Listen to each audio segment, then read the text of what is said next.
PM Modi के Japan पहुंचते ही वो हो गया जिसके बारे में किसी ने नहीं सोचा था। हाथों में तख्ती लेकर सैकड़ों लोग पहुंच गए। नारे ऐसे लगे कि पीएम मोदी भी खुशी के मारे गदगद हो गए। पूरी दुनिया में इस वक्त सिर्फ भारत की गूंज दिख रही है। मोदी जापान चीन को जवाब देने के लिए पहुंचे हैं, लेकिन एक ऐसी तस्वीर भी देखने को मिली जिसे देखकर आप भी खुश हो जाएंगे और कहेंगे ऐसा देश है मेरा। चीन को सबक सिखाने के लिए करीब 35 घंटे तक पीएम मोदी जापान में रहेंगे। यहाँ पर अमेरिका के राष्ट्रपति जो बाइडेन भी पहुंच चुके हैं। यहाँ मोदी क्या करने वाले हैं, इस पर पूरी दुनिया की नजर है। सबसे ज्यादा चीन डरा हुआ है और भारत का दोस्त रूस इस इंतजार में है कि मोदी क्या फैसला लेने वाले हैं। लेकिन मोदी के जापान पहुंचते ही अचानक से कश्मीर और धारा 370 को लोग याद करने लगे हैं और इसकी वजह है मोदी के सामने दिख रहा ये पोस्टर जिसमें लिखा है जो 370 मिटाए हैं वो टोक्यो आए हैं। जापान के टोक्यो में जब पीएम मोदी अपने होटल पहुंचे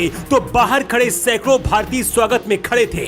मोदी के पहुंचते ही भारत माता की जय और जय श्री राम के नारे गूंजने लगे।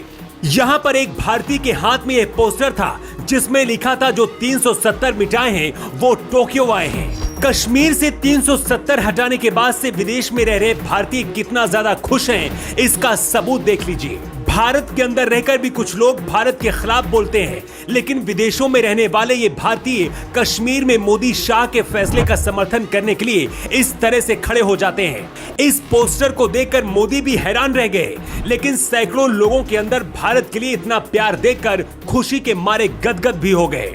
कश्मीर से 370 हटाने के बाद पीओके को भारत में कैसे शामिल किया जाए, इसकी तैयारी में अमित शाह जुटे हुए हैं। दिल्ली में फाइलें पढ़ी जा रही हैं और दावा किया जा रहा है कि 2024 से पहले पाकिस्तान के कब्जे वाला पीओके भारत में शामिल हो सकता है।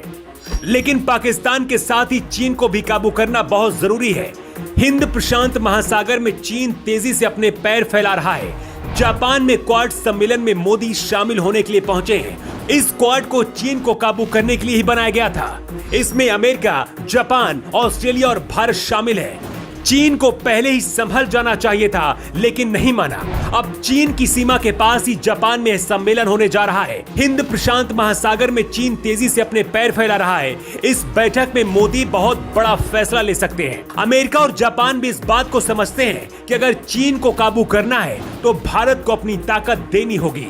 दावा किया जा रहा है कि इस बैठक में इस बात पर समझौता होगा कि चीन को भारत काबू करे और अमेरिका, जापान और ऑस्ट्रेलिया भारत का साथ देंगे।